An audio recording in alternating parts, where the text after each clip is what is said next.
Wa ticket. Kapag Tagalog, ticket. Pero pag Kapampangan, ticket. Dapat maka-emphasize itang K. Keling Japan, balong-balo mong mabulok yung asbok yung kasabi mo. Kapag mamasok yung asbok, itry tayo. Ay, ayun na papansin din sinabi ko na. So, at kami nga ni Kening Mitsui Outlet. Kasi wala na kami agawa ka rin pera mi. Kaya iwaldas mi nemo. Kaya bang, joke yaitan eh. Danupa na ako, grabe. Mangalgal din kalamnan ko. Mantunta mong pipanganan, tara. Mangantana. Sakto yan mo. Mas masarap na pa rin magluto din Kapampangan. Biro mo guys, pero okay naman. Tao po! Oh, pre, ba't nandito ka? Ready ka ba sasama? Gagawa tayong project na yun. Ay, naku pre, masakit yung ulo ko tapos may lagnat pa. Pass muna ako. Ah, ganun ba? Oo, palagi ka kasing bad timing eh. Sayang, pupunta pa naman kami sa bahay ng crush mo. Ay, magaling na pala ako. Tara na, tara na. Oh, akala ko bang may sakit ka? Biglang nawala yung sakit. Kasi mas masakit pag nawala ka sa piling ko. Di ko kaya na malimot ang pag-ibig mo. May puwang papako dyan sa puso mo. Uy, yun ang iniisip mo. Ba't ba kasi ang hirap makasama ni Crush? Bakit ba? Kasi naman, ang layo-layo niya. Nasan ba kasi siya? Ayan oh, ba't ba kasi ang layo mo?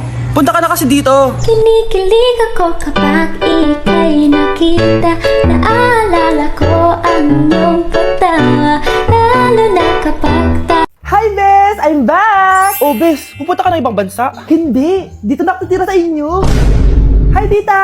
Anong ulam? Samantha, halika na dito, Be! Niluto ko paborito mo. Yan yung gusto ko sa'yo, tita eh. Oh, Scarlett, lagay mo na nga ito sa kwarto ko. Kwarto mo? Ang kwarto ko ay ang kwarto mo.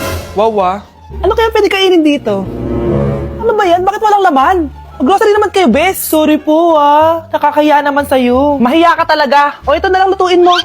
Walang ya talaga tong babaeng to. Lagyan ko kaya to ng lason. Ay, tita, sobrang lakas uminom niya ni Scarlett. Tapos puro lalaki pa yung mga kasama niya. Aba, humanda talaga sa akin yung babaeng yan. Walang yatong si Samantha. Sinisiraan pa ako sa nanay ko. Bes, kailan ka uuwi? Anong uuwi? Hindi na ako uuwi, Bes. Inampun na ako ni tita. Ay, hindi. Umalis ka na. Ginagawa mo akong katulong dito. Tapos kung ano-ano pa sinasabi mo sa nanay ko. Oh, anak, ba't mo naman pinapaalis si Samantha? Wala naman ginagawa masama yung tao eh. Oo nga, ang bait ko kaya. Kung hindi siya aalis, ako ang aalis. Friendship over na tayo, Samantha. Lalayas na ako sa bahay na to. Parang mas anak pa ni nanay si Samantha. Alam mo na ba yung nangyari kay Samantha? Bakit? Ano meron kay Samantha? Tignan mo to. Nay! Nay! Oh, di ba lumayas ka na? Paalisin mo na yan si Samantha! Sino siya, anak? Tinawag mo bang anak si Samantha? Ay, hindi ko alam, Nay. Paalisin mo nga yan. Hoy, babae! Kung sino ka man, umalis ka na dito! Bagsak ako! Lagot ako neto sa nanay ko! Bakit 3/50 lang to? Bagsak ka din, Bes? Oo. Bagsak tayong dalawa? Ba't parang masaya ka pa? Okay na ako. Akala ko kasi ako lang bagsak eh. Tsaka papel lang naman to. Okay na din pala ako. BFF goals talaga tayo. Yes! Tara na nga sa kantin, Bes. May chichika pa ako sa'yo. Nay? Aray. Oh, anak. Aalis ka? Bilis naman tumanda ni nanay. Sana mas madaming oras yung binigay ko sa kanya nung bata ako. Anak, tara labas tayo. Wala na kasi tayo masyadong banding eh. Tsaka na, Nay. Alis kami ng mga friends ko eh. Sige anak. Next time na lang tayo umalis. Hello, Bes. Saan ka na? Anak. Sabay ka na sa akin. Kain na tayo dito. Busog pa ako, Nay. Mamaya na lang. Tsaka, di ako kumakain ng gulay, di ba? O sige, anak. Pagtitira pa rin kita, ha? Ano ba yan? Ano ba yan, Nay? Anak, hindi ka ba natutulog? Tingnan mo nga itsura mo. Wala namang pasok bukas, di ba? Sige na, good night na. Patay mo ilaw, Nay. O sige, anak. Good morning. Sana gising ka din kapag gising ako. Anak, samahan mo ako magpa-check up. Nay, hindi ako pwede. May gagawin ako assignment to. Sige anak, ako na lang mag-isa. Galingan mo dyan, ha. Huy anak, aalis ka ba? May time ka ba, Nay? Tara, alis tayo. Libre kita. Sige. Tara. Uy. Ano? Alam mo yung masakit? Ano? Yung ayaw ka na nga, pero pinipilit mo pa rin sarili mo. Ganon. Okay lang. Ganon din naman yung nanonood eh. Okay, sarap sa ilalim ng kalawakan. Kapag kapiling ka, tumitig sa kawalan. Oy, Crush, di mo na kailangan ipilit sarili mo sa akin. Papunta ka pa lang, tanggap na kita. Kaya na malimot ang pag-ibig mo. May puwang papako dyan sa puso mo. Guys, bumili pala ako ng earphones. Ito siya. Wireless siya. Mahal to. Pero alam mo kung ano yung mas mahal. Yung tuition mo. Tapos puro kalande, ha? Sumbong ka na sa mama mo. Tito, Huy, bumibili yung crush mo. Talaga? Oo, dali, puntahin mo na siya. Kinakabahan ako. Hi! Anong sayo? Yellow? Ilan? 3? Uy! Kung ano na yellow dyan? 3! Bakit 3? Para I love you? Joke lang. Ayan na. May bibilin ka ba? Yung puso ko ay mong bilhin. Grabe ka naman. Hindi na nga. Awit na reject. Awit nga, Lods. Eh di wag mo kasing bilhin. Ikaw na lang bumili. Kinikilig ako kapag ika'y nakita. Nakita mong nagagalit ang iyong nanay, ano ang gagawin mo? A. Magagalit din at lalayas ng bahay? B. Susunod na ito sa utos niya para hindi na magalit? C. Sasabihing buntis ka at magkakaapo na siya? O D. Sara Geronimo? Dala. Saan na ba yung pagkain? Ay, hi tita, bless po! Wow, ang laki mo na! Parang tumaba ka! Ba, dati ang payat-payat mo? Ba't ngayon ang taba-taba mo na? Tayo mo kaya mag-diet? Anak, kumain ka na! May mga handa doon! Nay, may nakita akong dinuguan doon! Di ba Christmas party to? Huwag ka na magreklamo, anak! Galing sa punerarya yan! Huh? Asan na ba yung ninong ko? Ay, bless po, ninong! 100? Ang dami-dami mong utang sa akin, tapos 100 lang bibigay mo? Bigyan mo ako ng 10,000, send mo sa akin sa Gcash. Oh, anak, binigyan ka ba ng pera ng ninong mo? Ano, Nay? Ninong? Parang hindi ko naman nakita si ninong, ha? Nandiyan ba siya? Exchange gift na? Wait lang. Oh, eto, para sa'yo, bagong iPhone. Wow, thank you, ha? Eto lang yung nabili ko para sa'yo. Medyas? iPhone?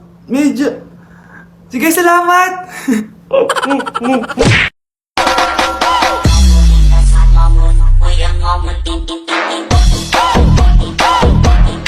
Dahil na-reach na natin ang 1 million followers dito sa TikTok, magka-crush reveal na ako. Tara, samahan niyo ako. Nandito tayo sa bahay ng crush ko. Tao po! Tao po! Bakit walang lumalabas? Wait lang, hintay ka lang. Tao po! Sure ka bang dyan siya nakatira? Di ko alam eh. Ba't di mo alam? Alam ko na kung saan siya nakatira. Saan? Eh di sa puso ko. Tara, date na tayo. Nay, kasama ko po yung crush ko. Hello po, tita. Saktong-sakto, nagluto ako ng masarap na pagkain. Talaga po, Nay? Halika kayo dito, kumain muna kayo. Sige po, tita. Oh, ito, masarap yan. Ako nagluto niyan. Mapapadami na lang po kain ko nito, Nay. Ang sarap nga po, tita. Di ba, Abby? Tita, nabubulunan po anak nyo. Anak!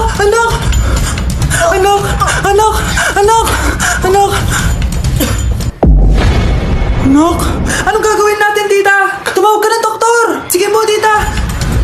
Nandito na ako! Dok, bilisan niyo, Dok! Na paano siya? Nabulunan po! May jowa pa siya? Importante pa ba yun? Ligtas mo anak ko! Ito na! Patay na siya! Anak! Patay na siya! Sayang, ka-crushback ko pa naman siya!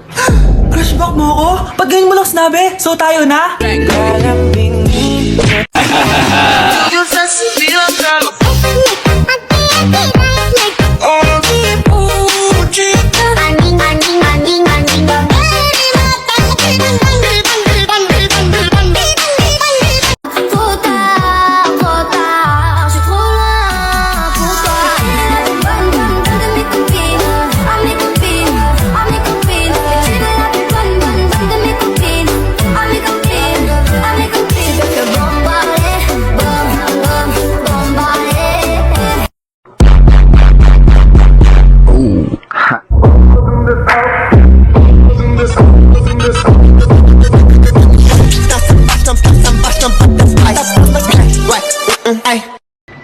Anak, magugas ka na nga ng plato doon?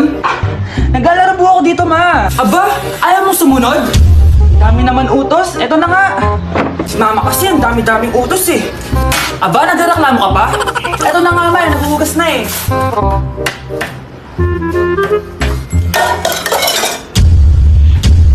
Sige, basagin mo lahat ng plato dyan.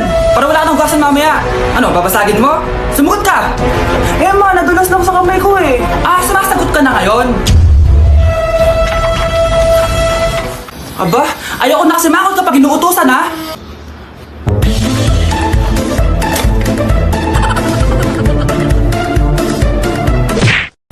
Alam mo, hindi ko naman talaga kailangan ng jowa eh. Weh?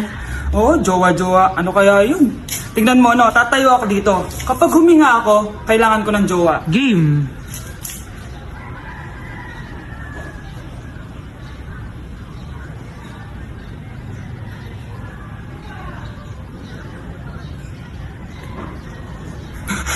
Joke lang, di pala ako mabubuhay na walang jowa. Boy, di ka ba nagtataka bakit hanggang ngayon wala pa rin akong jowa? Oo nga no, bakit?